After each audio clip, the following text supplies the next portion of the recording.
So, okay, let me introduce myself quickly. I'm a senior lecturer at the University of Linnaeus in Sweden, working principally on narratology, but intermediality as well.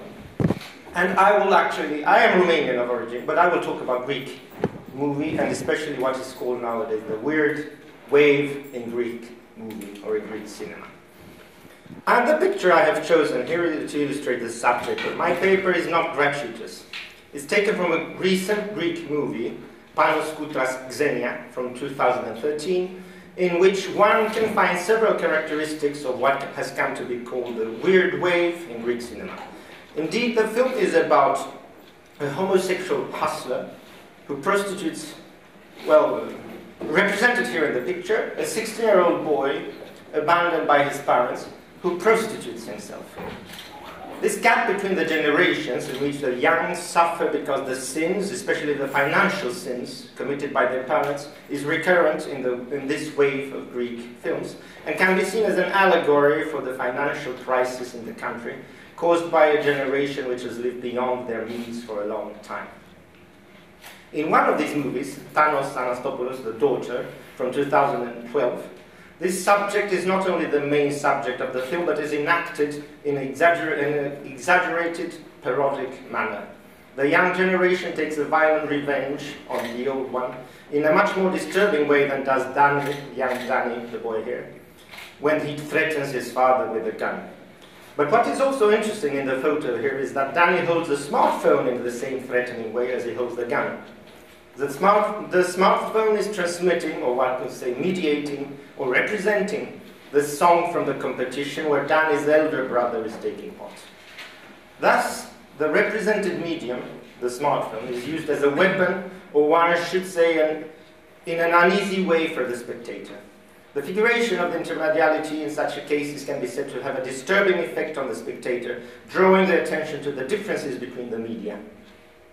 But the fact that the represented medium is used as a weapon should not make us see only its allegorical meaning, which in this case is the war or the conflict between generations. The originality of the juxtaposition of a represented medium and the weapon is first and foremost an original visual strategy.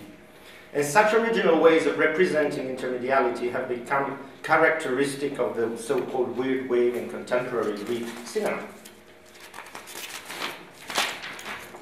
But let me start with some details about this wave in Greek cinema. It consists of a number of films from around 2008, which can be classified as feel-bad on the account of the effect that they have on the audience.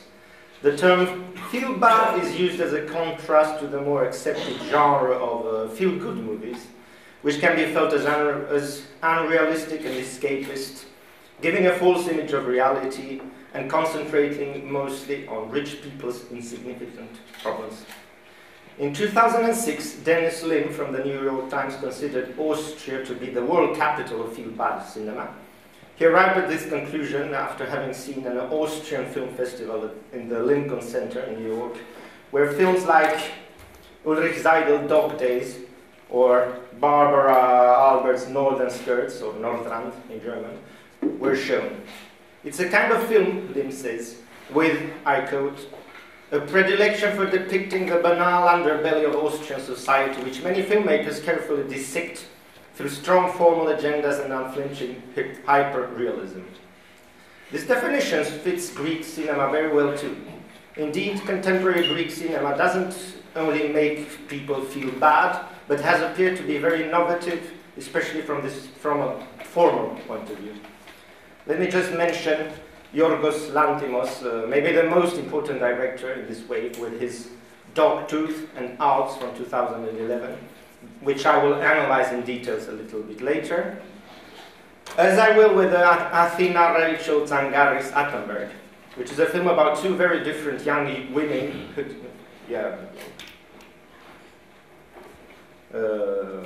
wasn't there, never mind. Don't have it. I will talk about it soon. A film about two very different young women who discover themselves while investigating family relation and women's situation and sexuality in today's Greece. And then, of course, Panos Koutras Xenia from 2013 or 14, It's a film about this 16-year-old Danny and his 2 years older brother Odysseus, who choose to look up their father in order to confront him about his abandoning them when they were small children.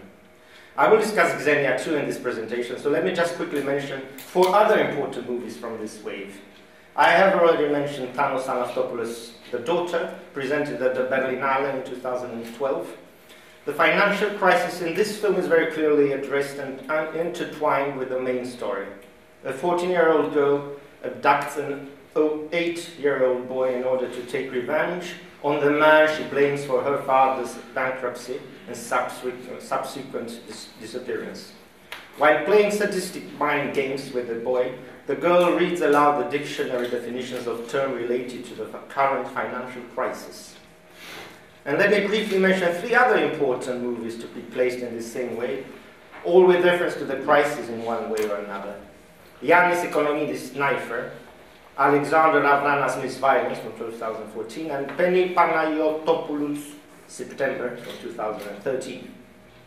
All these film directors have defied the financial crisis in Greece and made these feel-bad movies. The phenomenon was baptized the Greek weird wave by Steve Rose in August 2011 in The Guardian, and even the newspapers The Economist acknowledged the originality of this generation of Greek filmmakers who deal with, I quote, the link between the banal and the grotesque, and do so with shared trademarks: awkward dialogue, heightened background noise, sudden violence, and emotional breakdown, end of quote. Many critics have insisted on the allegorical dimension of these movies, where the financial crisis in the country seems to be an underlying subject. But they do not always succeed in showing how this dimension appears in these movies, which have a rather complex cinematic language. I argue that an innovative use of intermediality is one of the ways to allude to the financial and social crisis in an indirect, poetic manner. By representing other media in ambiguous situation, these directors add a different level which can be interpreted in interesting ways, among which one is allegorical, as we shall see in the examples I choose to analyze: Dogtooth, Orbs, Altenberg, and Xenia. However, it must be pointed out that the allegorical dimension doesn't become dominant in these films. The films are not principally documents over the financial crisis that hit Greece in 2011 and still has the country in its grips, but rather interesting and innovative examples of the use of media representation according to the concept used by intermediality theorist Lars Ellerström. So I prefer to use the concept of media representation, which is not all that far from figuration of intermediality. Still, I think that the term given by Lars Ellerström in his recent book on the subject is very useful, especially thanks to the distinction made between it and the concept of transmediation. I will briefly explain the difference without going too much into details in a rather complicated question. But this image can show that in the case of transmediation, it is rather the media characteristics, or I should say maybe the contents, of one medium that are transferred into the other medium. And I know you have seen this, which is quite mathematic. The best known example of transmediation is adaptation, and my colleague here will address that kind of transmediality. Media representation, on the other hand, is the case of a medium representing another medium. The big difference, thus, is that in the case of representation, there should be 2 different media products brought to the mind of the recipient. This is something that is not the case for adaptation, where it is not the source media product, for instance, the book, that is represented, but rather its contents, or its mood, or some other characteristics. Bearing this in mind, I will examine some scenes from the movies mentioned above, trying to see if there is any subtle connection between the intermedial strategies and the financial and social situation in Greece.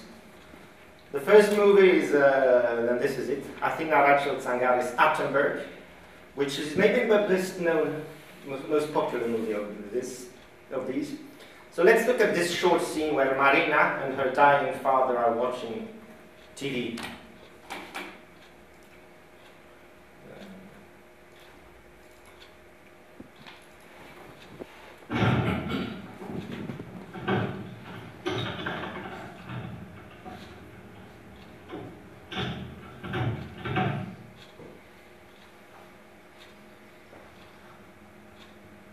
this explains the title of the movie as well.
So what we have here is the representation of another medium, very clearly distinguishable from the cinematic medium. The scene is very important for the film, even if its importance is rather enigmatic, since it gives the film its title. Attenborough is a mispronunciation of the reporter's name, Sir David Attenborough. His following words can be a key to understanding the film. He says, "So if there was a possibility of escaping the human condition and living imaginatively in another creature's world, it must be in the gorilla." But this must be understood in the light of the intermedial relation at hand. What is said comes from another medium, from another world, distinct from the filmic diegesis. It is not only the animal world, as some critics have tried to suggest, but the Western world that opens up a window in Marina's world, allowing her to escape her social conditioning. Be it as it were, Marina actually does start to behave sometimes like a gorilla in the TV. Just look at this scene between Marina and her more experienced friend, Bella.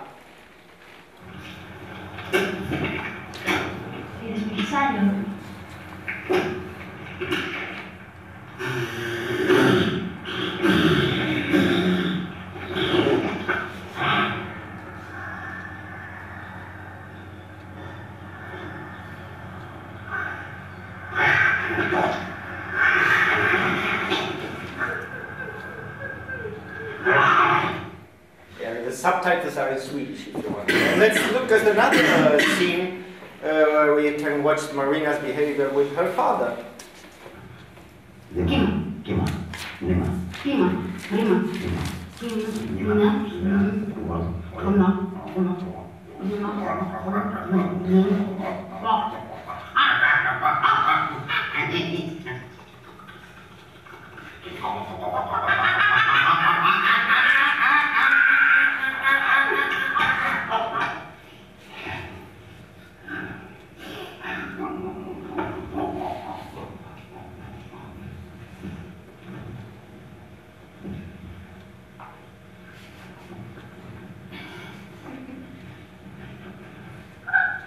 And it goes on like that until the father starts to feel quite bad because he is ill, he is dying. So what is this all about? Can it be that the way to escape one's social conditioning is to find the animal inside oneself? Or is it rather that Marina has started to transgress metaleptically the borders between the two media in order to leave her own world? If this scene is difficult to interpret and its connection to the situation in Greece is unclear, this is not really the case in Dogtooth, where a similar form of intermediate representation occurs. I will show you 3 short scenes from this film. The first 2 are necessary in order to understand the background before analyzing the intermediate representation occurring in the third scene. So Dogtooth is about a couple who isolate their 3 children inside a country estate, telling them that what is outside the fence is dangerous. Has anyone seen Dogtooth? Yeah. The reality outside the fence exists, is integrated within the world inside the fence, and could be accessed if the children only started to question the rules made up by their parents. The 2 scenes I will show in a row show how difficult it is for the parents, or the creators of the fiction, so to speak, to become a part of their created world. They can't ever forget the artificiality of the world, since they are those who must construct it. So I'll show you the two first scenes in a row.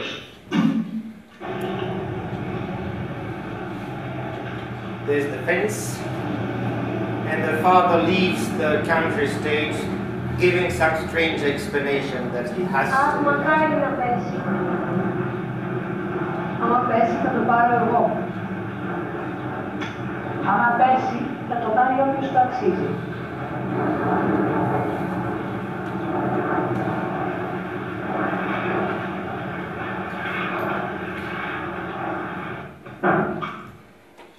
And the next one.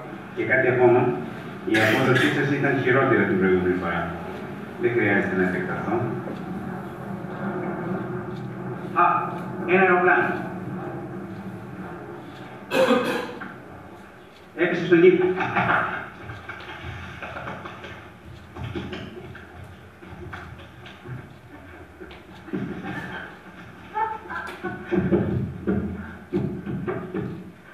So it's like that airplane fell and she took it, which she told us before. So what happens here is that the parents, maybe like the politicians in Greece, must create the illusion that the world is so little and so well fenced that even the sky is a part of it. Everything becomes isolated, claustrophobic, and no escape is to be conceived. Interestingly enough, it is by a represented medium, as in the previous film, that the TV set, that an escape can be discerned. I might need to give you a part of my interpretation first before I show you the scene. I think that the characters in the TV set here seem to utter the words of the people watching the TV and the other way around, meaning that you have to watch carefully this scene. Το βίντεο. Έχουμε πάρα πολύ καιρό να δούμε βίντεο. Σήμερα είναι μια πολύ καλή ευκαιρία.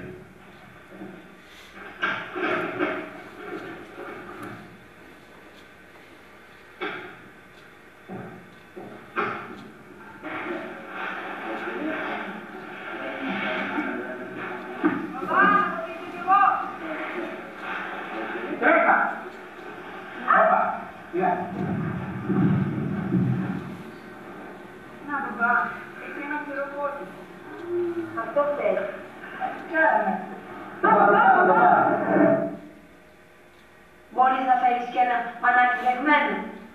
Μαμά, πού τα έχουμε? Κάτω από τον νεροχύτη, στο τουλιαπάρτι. Πρόσεξε μη φέρεις κανένα καθαρό. Ξεσκονόπανο.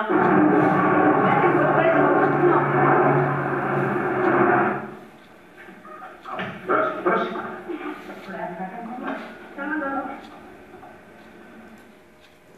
So is there a breach here, a leak between the two media? Are the voices from the TV coming from the outside and the voices of the people in the room coming from inside the TV? Is this scene a metalepsis, meaning a breach between different representational levels? One consequence could be that this too, as in Attenberg, opens a door of the fiction created by the parents, a signal that there actually exists a possibility to break the boundary and to leave the world where they are ontologically imprisoned. Yorgos Lanthimos' next film, Out, uses intermediality in a similar way, but in the opposite direction.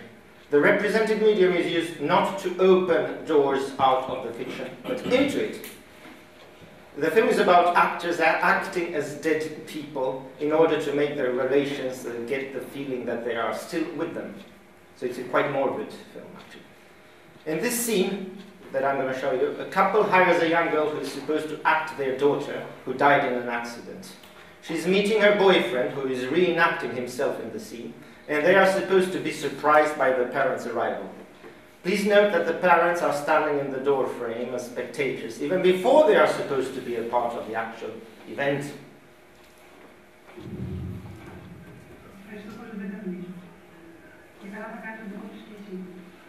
So the dialogue is not very important, they're just supposed to play.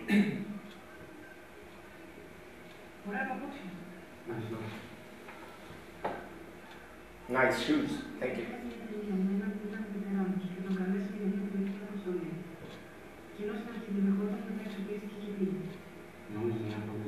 So the boy is reenacting himself and is feeling quite awkward about doing that actually.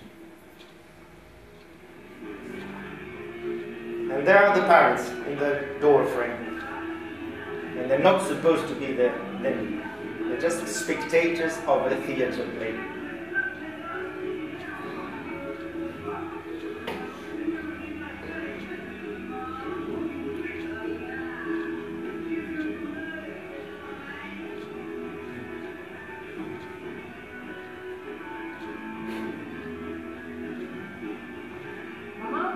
Mama, Father, I didn't expect you so soon. This is just a friend, a class friend. We're just dancing, that's all. So I think that the little shot showing the parents, just 1 second maybe, standing in the doorframe is the key element to the intermedial relation. Indeed, there would be no media representation if the two media weren't both brought to our perception. By showing the spectators of what one could call a small theatre scene, the frame between the two media, the fourth wall, so to speak, becomes visible, giving us the impression that there is a scene there.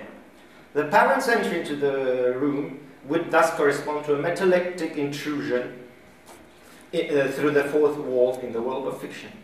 As Lanthimos himself stated in an interview, and I quote, "Alps is about a person who tries to enter a fabricated world," end of quote. The figuration of the intermedial relation helps us understand that, and the self-referential strategy here is used in order to encourage immersion, which is quite the opposite effect compared to what is normally expected. Because, as Mariel Ryan stated, I quote, "Many postmodern texts try to block immersion through the use of self-referential devices that remind the reader of the constructive nature of the fictional world," unquote. Now, all these previous examples are of the feel-bad kind, but there are actually a little more positive scenes in these films of the weird wave. I think I understand why you understand now why this is called weird wave, probably. There's of course some kind of black cynical humor in all these films, but there are even scenes of a certain joie de vivre, especially scenes where music has an important part. Let's look at this scene in Attenberg, a scene where the insertion of Françoise Hardy's song Tous les garçons et les filles de mon âge has an effect that can be compared to the TV scene shown before with the gorillas. That is to suggest the existence of another world, maybe the Western world.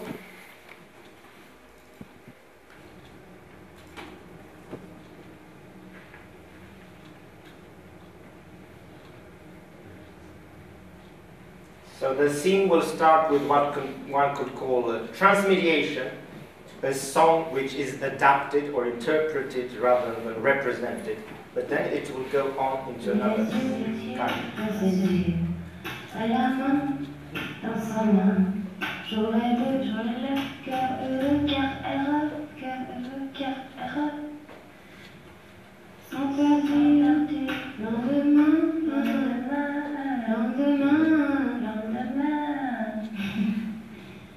Le jour où je n'aurai plus du tout l'âme en peine. Le jour où moi aussi, j'aurai quelqu'un qui m'aime. Comme les garçons et les filles de mon âge connaîtrai-je bientôt ce qu'est l'amour. Comme les garçons et les filles de mon âge, je me demande quand viendra le jour. J'ai les yeux dans les yeux, et la main dans la main. Ils sont bons, amoureux, sans peur du lendemain. Oui, mais moi, je vais seul par les rues, l'âme en peine. Oui, mais moi, je vais seul, car personne.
the beginning the girls are playing and singing themselves, which would be a kind of transmediation, but when the song leaves the diegetic frame to become extra-diegetic, it becomes a case of media representation. Just before it moves back at the end to the diegetic world, when the girls just keep on walking and singing. So I will finish quickly and give you time as well, with a similar scene from the movie I mentioned at the beginning, Xenia by Panos Koutras from 2014, I think, actually, where music is important as well, and it's not any music. It's the music that the two boys listened to when they were small. Italian singer Patti Bravo, a kind of music which throughout the film can be experienced as a filter, a way of escaping the harsh realities of day-to-day life in Greece. Let us thus end this presentation with this clip and in an atmosphere of feel good rather than feel bad. So I will finish after the scene. This is the Swedish way. Yeah, not the Greek way.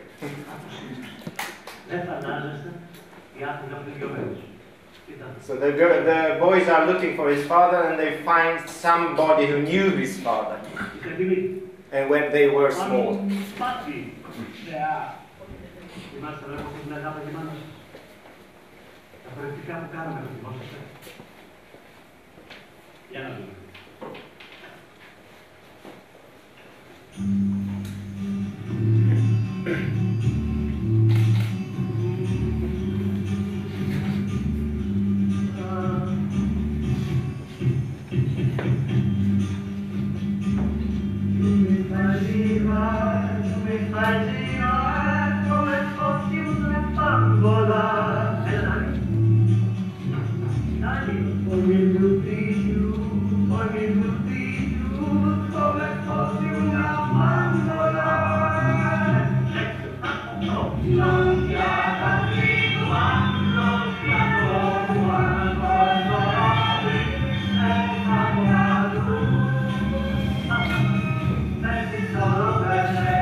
So anyway, like in Attenberg, this use of music, and especially of Western music, French, Italian music, could be, this use of media representation, media transformation, could be interesting to study from this perspective of what's going on in Greece, especially from a financial and social point of view. Thank you.